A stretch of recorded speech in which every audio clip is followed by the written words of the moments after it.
our video lecture.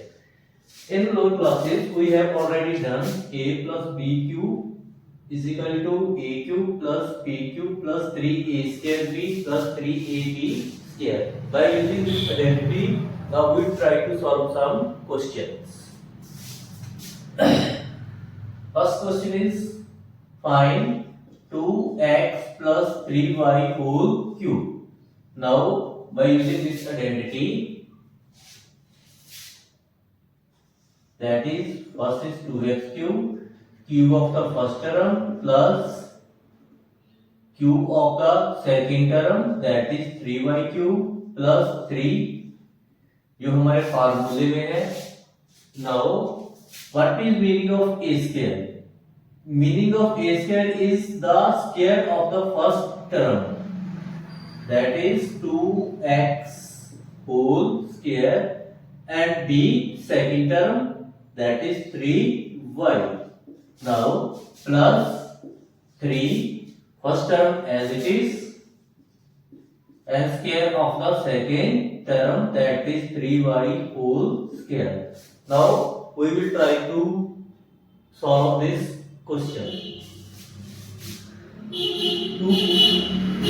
Cube of 2, that is 8 x cube. Cube of 3 is 27. Overall answer is 27 y cube. Now we will try to solve this part. 3 3s are 9 and square of 2 4. 3 3s are 9 and square of 2 is equal to 4. 9 4s are 36. So overall value is 36 x square y. Now plus 3 का square 9, 3 2 are 6, 6 into 9 54 x y square. This is my required answer. Now we will try to solve one more question. इससे पहले एक बार मैं फिर आपको बता देता हूँ कि मैंने क्या प्रोसेस लगाया. देखिए a प्लस बी क्यूब का फार्मूला होता है a cube plus b cube plus 3a square b plus 3ab square. तो मुझे ये फार्मूला इस एक्सप्रेशन पर अप्लाई करना था. तो देखिए फार्मूले का मतलब क्या है. a क्यूब का मतलब फर्स्ट टर्म का स्क्वायर, तो मैंने 2x का फर्स्ट टर्म का क्यूब, तो मैंने 2x का क्यूब कर दिया प्लस बीच में प्लस वाला फार्मूला लगा दिया. b क्यूब का मीनिंग होता है सेकंड टर्म का क्यूब, यानी कि 3y का क्यूब हो गया plus 3a square meaning first term का square, that is 2x whole square into second term as it is plus 3 first term as it is second term का whole square. उसके बाद मैंने क्या किया, कांस्टेंट्स फाइंड कर लिए और पावर्स को लिख दिया. Cube of 2 that is 8, cube of 3 that is 27. यहां से कितना बन जाएगा, 3 3 9 और 2 का स्क्वायर 4. 9 को मैंने 4 से मल्टीप्लाई किया तो आंसर मेरा आ गया 36 प्लस 3 2 6 और 3 का स्क्वायर कितना होता है 9. 6 into 9 54 x y square. This is my required formula. Now देखिए स्टूडेंट्स, यहां भी x की पावर 1 थी और यहां पर y की पावर 1 थी, तो पूरे इस एक्सप्रेशन में x और y की पावर 3 आएगी. अगर यहां भी पावर 3 है, यहां भी पावर 3 है. अगर यहां x की पावर 2 है तो y की पावर 1 है, तो ये ओवरऑल जो पावर बन जाएगी वो कितनी बन जाएगी 3. तो मैं बोल सकता हूं कि हर टर्म की डिग्री 3 ही होगी, क्योंकि हम क्यूब का फार्मूला ओपन कर रहे हैं. बट कंडीशन ये है कि यहां x और y की डिग्री कितनी होनी चाहिए 1. Now we will try to solve some more questions.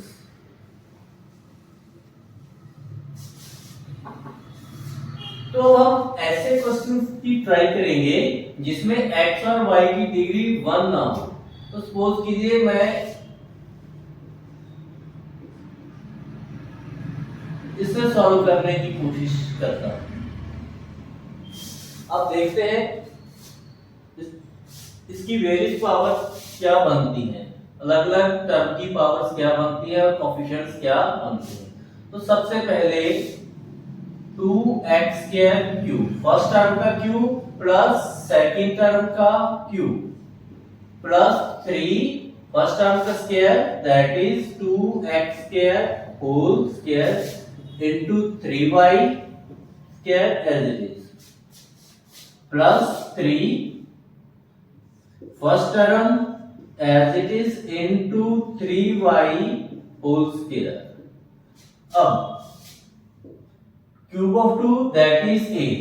यहां पर क्या होगा, यहां ये पावर बन जाएगी 6। आप इन दोनों को डायरेक्ट मल्टीप्लाई करके लिख दीजिए, कोई प्रॉब्लम की बात नहीं है। फर्स्ट टर्म हमारी बन गई 8x पावर 6, तो ये बन जाएगी 27y पावर 6। अब हम इसे कैलकुलेट करते हैं।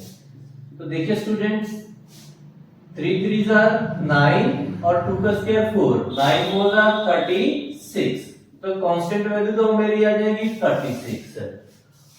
अब यहां पावर बन जाएगी x की पावर 4y स्क्वायर। जैसे मैंने आपको यहां बताया था, आप इन दोनों को डायरेक्ट मल्टीप्लाई कर दीजिए, आंसर आ जाएगा प्लस 3 2 are 6 और 3 का स्क्वायर कितना होता है 9। इन दोनों को मल्टीप्लाई करके आ जाएगा 6 और 3 का स्क्वायर कितना बन गया 9।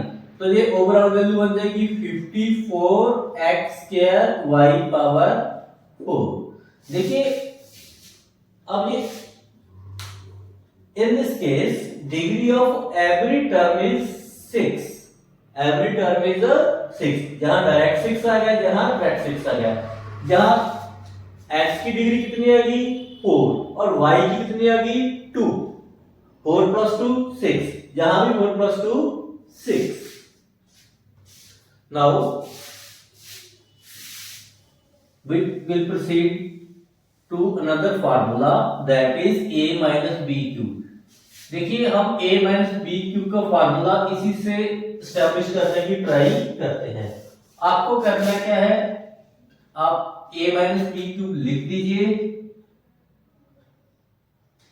इस फार्मूले में जहां b की पावर ऑड नंबर है, b की पावर ऑड है, वहां का आप साइन नेगेटिव कर दीजिए।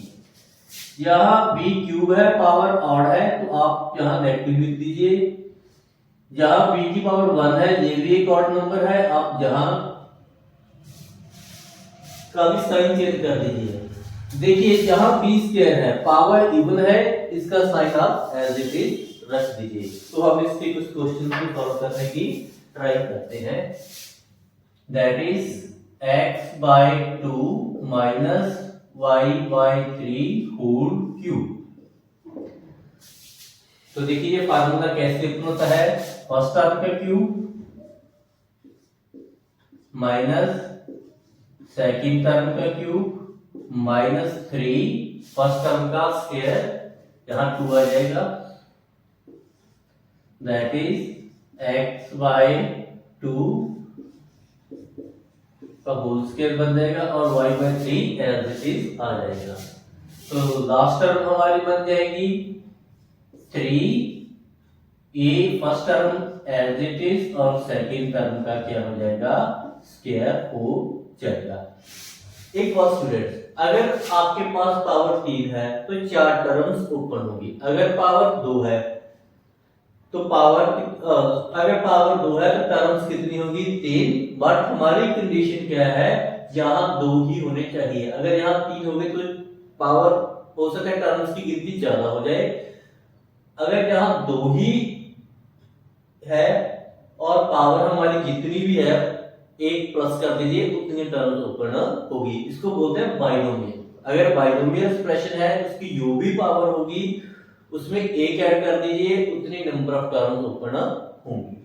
तो अब हम इसे सॉल्व करने की ट्राई करते हैं। तो पहली टर्म मेरी बन गई x³ / 8 minus y³ y27 minus जहां 3 से 3 कैंसिल हो गया, that is x² / 4 into y। देख लेते हैं 3 से 3 कैंसिल हो गया, x square by 4 into y plus, अब यहां 3 रहने वाला है तो ये ओवरऑल वैल्यू बन जाएगी हमारे पास 3 अपॉन, यहां से आ जाएगा 2 और यहां से आ जाएगा 9 इंटू वाई स्क्वायर एक्स। तो अब हम इसे सिंप्लीफाई कर लिख देते हैं। पहली term no problem, second term में भी कोई प्रॉब्लम थी, एज इट इज आ जाएगी, थर्ड में भी कोई प्रॉब्लम नहीं थी, वो भी एज इट इज आ जाएगा, यहाँ कट हो गया, plus 1/6 y square x. This is my required answer. Now we will try to solve some another questions from NCERT book, and these questions are important for examination point view. That is, first question है 4x square plus 9y square plus 16z square plus 12 xy minus 24 xz minus, यहाँ yz आ जाएगा, sorry, अब वहां भी yz कर लीजिए, statement में थोड़ा सा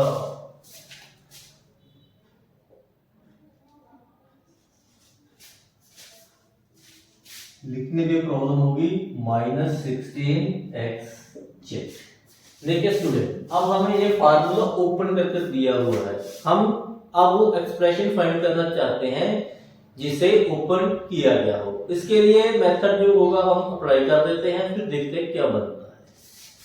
देखिए, इसे मैं लिख सकता हूं 2x होल स्क्वायर, तो इसे मैं लिख सकता हूं 3y होल स्क्वायर, इसे मैं लिख सकता हूं 4z होल स्क्वायर। देखिए,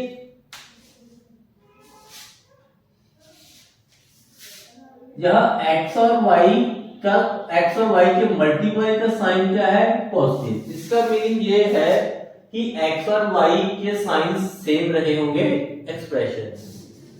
यहां y और z नेगेटिव, x और z क्या होगा?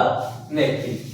तो मुझे थोड़ा सा एस्टिमेट हो रहा है, x और y के साइन तो रहे होंगे सेम, x और z का भी साइन डिफरेंट होगा और y और z का साइन भी क्या होगा? डिफरेंट।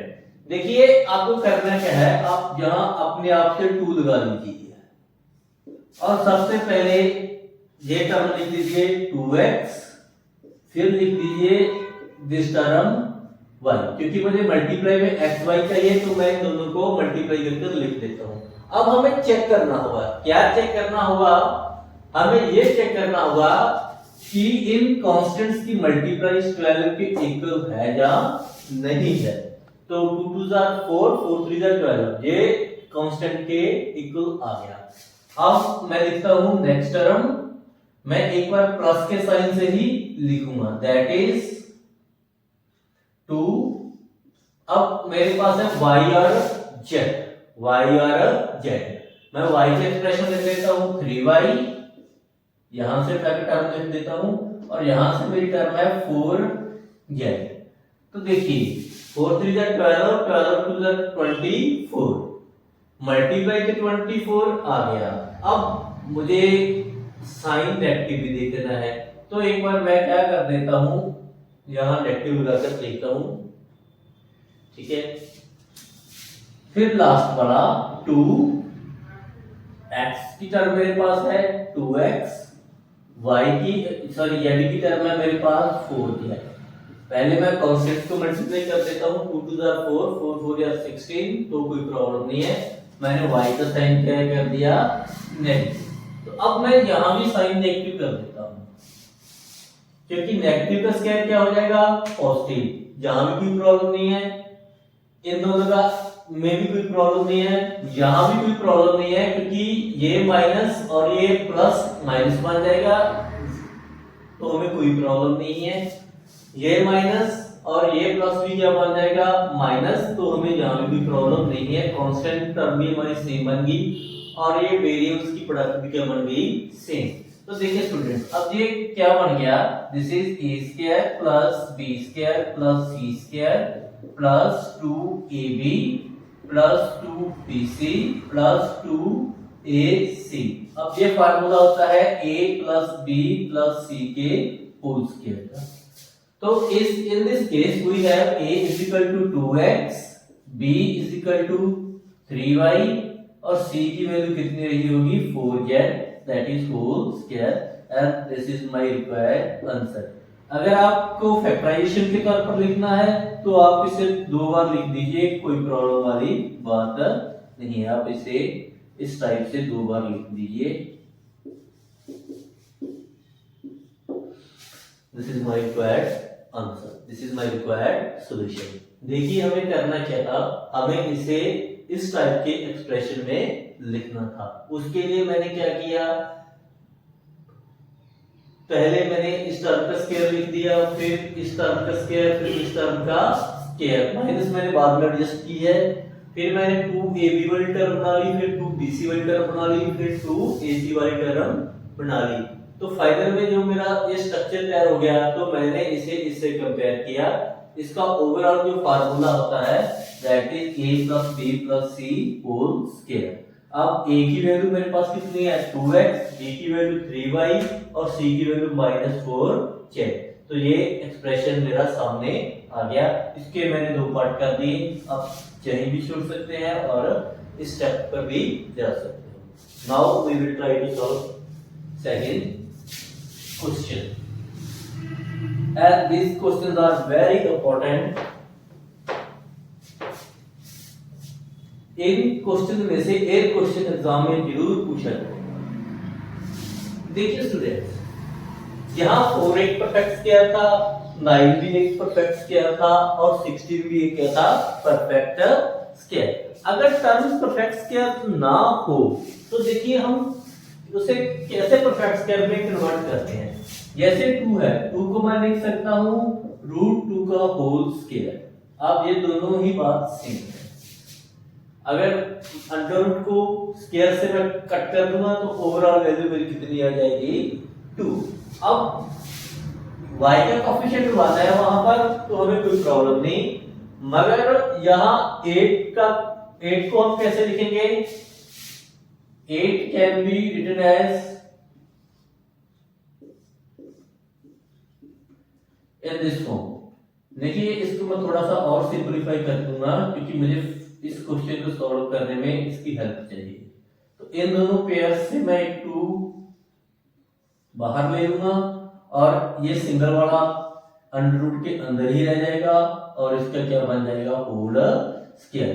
अब मैं 8 को क्या लिख सकता हूं 2√2 का होल स्क्वायर।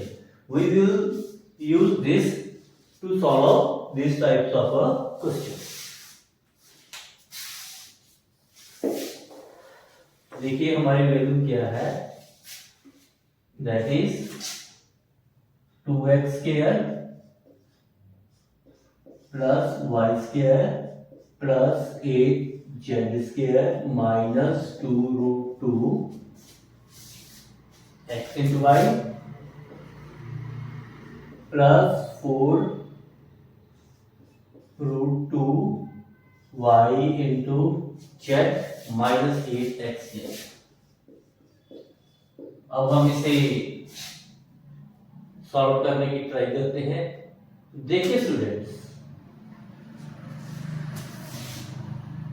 यहां x और y की मल्टीप्लाई क्या है नेगेटिव। इसका मतलब है जो भी हमारा एक्सप्रेशन रहा होगा वहां x और y के जो साइंस हैं वो क्या रहे होंगे ऑपोजिट।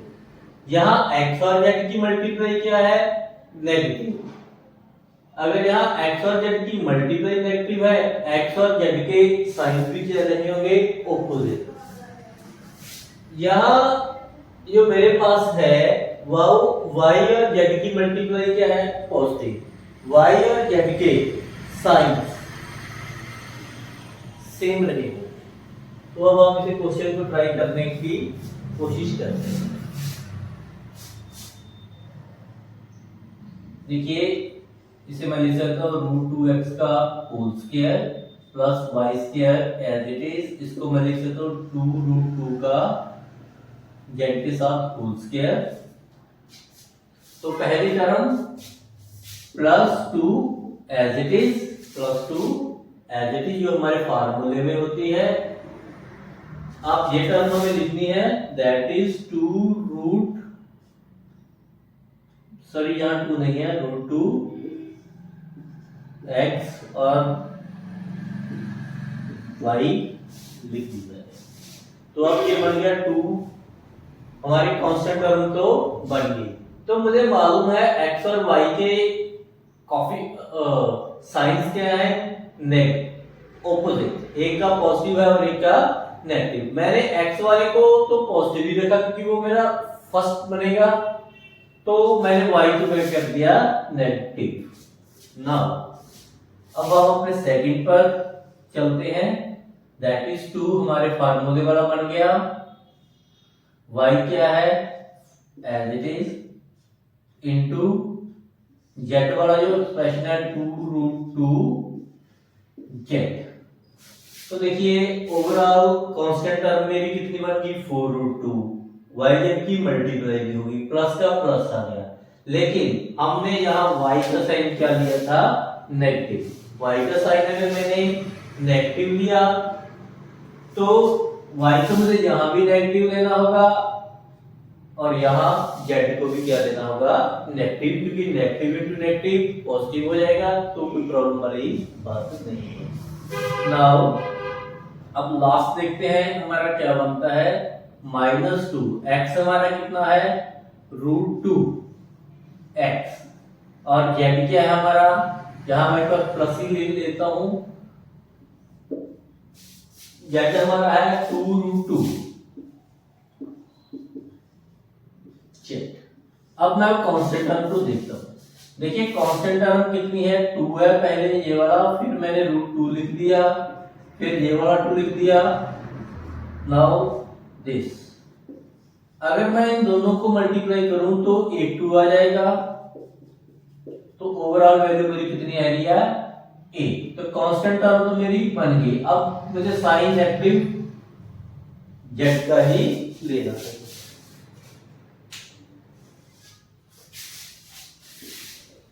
तो देखिए ये फार्मूला हमारा क्या बन गया, इससे मैं लास्ट वाले फार्मूले से कंपेयर कर देता हूं। यहाँ भी आप नेगेटिव ले लीजिए, स्केयर में नेगेटिव वैल्यू पर कोई भी फैक्टर नहीं पड़ता, आप यहाँ भी नेगेटिव ले लीजिए। तो ये ओवरऑल मेरी वैल्यू बन गई a plus b plus c का होल स्क्वायर। तो a की वैल्यू मेरी कितनी है, √2x मैंने पॉजिटिव ले ली, माइनस y वाला sign minus y minus 2√2 z का होल स्क्वायर। तो हमारा ये आंसर करेक्ट है। देखिए स्टूडेंट, इन दो टर्म में माइनस है, इन दो टर्म में क्या है, माइनस। मैंने आपको ये बताया था कि y और z का साइन तो सेम है, y और z का साइन तो सेम है, x का साइन इन दोनों से क्या है, डिफरेंट। तो आप इसे इस टाइप में भी लिख सकते हैं, -√2x plus y minus 2√2 z। तो ये इसका होल स्क्वायर, ये दोनों वैल्यू बिल्कुल सेम है। आप चाहे आंसर, अगर एमसीक्यू क्वेश्चन हो, अगर ये वाला आंसर है और ये वाला आंसर है तो ये दोनों ही सेम माने जाएंगे। अगर आपको ऑब्जेक्टिव क्वेश्चन है, क्रिटिकल क्वेश्चन हो, तो आप ये भी लिख सकते हो और इसको भी लिख सकते हो, दोनों में कोई गलती नहीं मानी जाएगी। अब हम अपना नेक्स्ट पार्ट पर पहुंचते हैं। Now we will try to solve question number 3.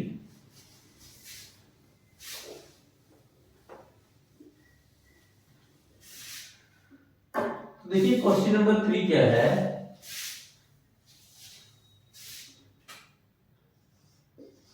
Eight a cube plus b cube plus 12 a square b plus 6 a b square.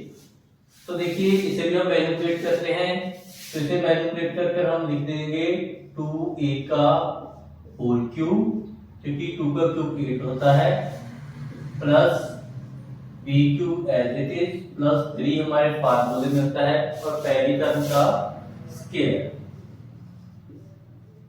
Into second term plus 3 first term as it is, और second term का क्या कर देंगे हम square. तो देखिए students, अगर यही क्वेश्चन आपको एमसीक्यू में पूछा जाए तो आप पहले दो टर्म से ही एस्टिमेट लगा लेंगे, तो मैं इसको लास्ट में आपको बता दूंगा। अगर एमसीक्यू की अप्रोच क्या होगी, कैसे करना है, अगर आपको ज्यादा नंबर में आता है, 3 नंबर में आता है, तो अपने पूरा प्रोसेस करना है। अगर एमसीक्यू में आता है तो इसी स्टेप पहले दो से ही हमें पता चल जाएगा क्या फार्मूला बनने वाला है। देखिए स्टूडेंट, अब मैं इसे कंपेयर कर सकता हूँ a cube plus b cube plus 3a square p plus 3ab square. तो ये ओवरऑल वैल्यू होती है a प्लस b का क्यूब। यहाँ a की वैल्यू मेरे पास है 2a प्लस b क्यूब, ये b है, इसको कंफ्यूज मत होना। तो ये मेरा ओवरऑल वैल्यू आ गई, एक एक्सप्रेशन सामने आ गया। अगर आपको एमसीक्यू क्वेश्चन है तो देखिए स्टूडेंट, इसके सारे के साइन क्या है, पॉजिटिव। अगर सारे के साइन पॉजिटिव हो और पावर 3 हो, पावर क्या हो 3, तो वो formula a plus b cube बनेगा। अब इसमें a क्या रहने वाली है, a रहने वाली है, आप इसको इस टाइप से लिख दें और इसको इस टाइप से लिख दें। एमसीक्यू के पॉइंट व्यू से आपको दो ही टर्म लिखने हैं, इसको आप a लिख दीजिए, इस टर्म को आप b लिख दीजिए, दोनों को ऐड कर पावर 3 कर दीजिए, तो ये बन जाएगा हमारा एक्सप्रेशन जो एमसीक्यू में पूछा जाएगा। Now we will try to solve this question.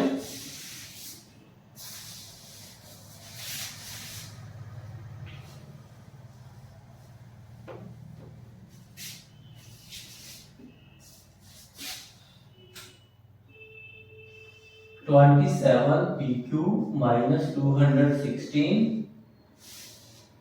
minus 9/2 p square plus 1/4 p।